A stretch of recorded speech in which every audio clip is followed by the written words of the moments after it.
Well, the difficulty right now, like you said, it has become a seller's market primarily in New Jersey. New Jersey has kind of been the beneficiary of being the neighboring state to New York City and Philadelphia. So you've got this huge migration of people coming from the cities and going into less urban areas.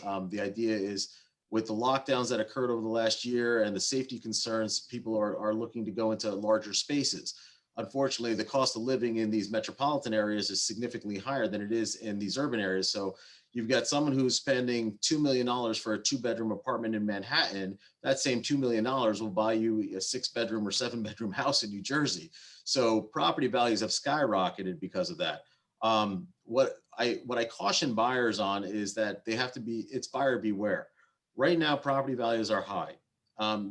There's a mixed view of whether or not they're ever going to go back down or whether they're going to stay flat. Historically, real estate values have rarely ever depreciated significantly. So now that the fact that the real estate market has increased, it's very unlikely that you're going to see things revert back to pre-COVID values. There may be a slight depression, but unlikely there'll be a significant depression. On the other side of that coin, though, there is the benefit of our current market interest market rate. So interest rates are the lowest they've been in 50 years. So anyone who is paying a premium from an acquisition price, they may be seeking a benefit from the mortgage rate. So their actual monthly payment is not more than what it would have been if they would have bought it at a lower price with a higher interest rate. So from that perspective, you're really kind of at a break even from in terms of what you're acquiring it for and what you're actually going to have to pay on a monthly basis. But I caution buyers to not be overzealous in acquiring things blindly.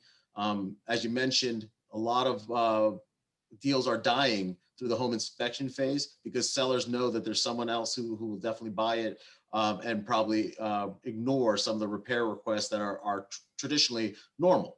For example, if there are things that are actually broken, systems that are not working, plumbing that needs to be repaired, those are typical things that would actually have been resolved by a seller prior to closing.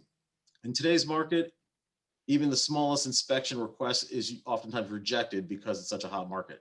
So I caution buyers to be wary of that, but to really think about what's really important to them. A lot of inspections die because of what I consider de minimis requests, things that are cost very nominal amounts. And if you really love the property that you're looking to acquire, then to not be concerned with petty requests.